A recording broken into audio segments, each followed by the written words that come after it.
ان بچوں سے یہ اگلواتے ہیں، تو وہ بچہ جو ہے وہ پیر سعید کو بتا دیتا ہے کہ یہ وہ جو مرنے والا لڑکا تھا آخری، اس کے بارے میں، میرے دوست کے بارے میں یہ انکوائر کرتا رہا ہے۔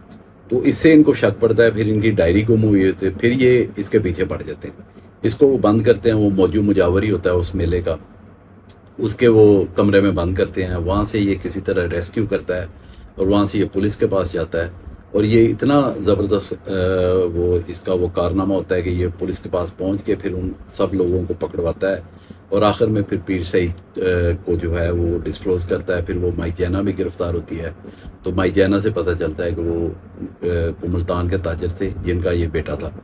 تو یہ اس زمانے میں کوئی پکچر دیکھنے کی ضرورت نہیں تھی، کوئی ڈرامہ دیکھنے کی ضرورت نہیں تھی، یہ اتنا خوبصورتی سے لکھا ہوا ناول ہے کہ آج تک لوگوں کے ذہن میں ہے۔ اور آپ یقین کریں کہ میں نے یہ ویڈیو کرنے سے پہلے میں نے دوبارہ مناسب سمجھا کہ میں اس کو دوبارہ پڑھ لوں، تو ابھی بھی کئی دفعہ، میں 1000 دفعہ اس کو پڑھ چکا ہوں، لیکن اس دفعہ بھی اتنا مزہ آیا جیسے میں نے پہلی دفعہ پڑھا ہے۔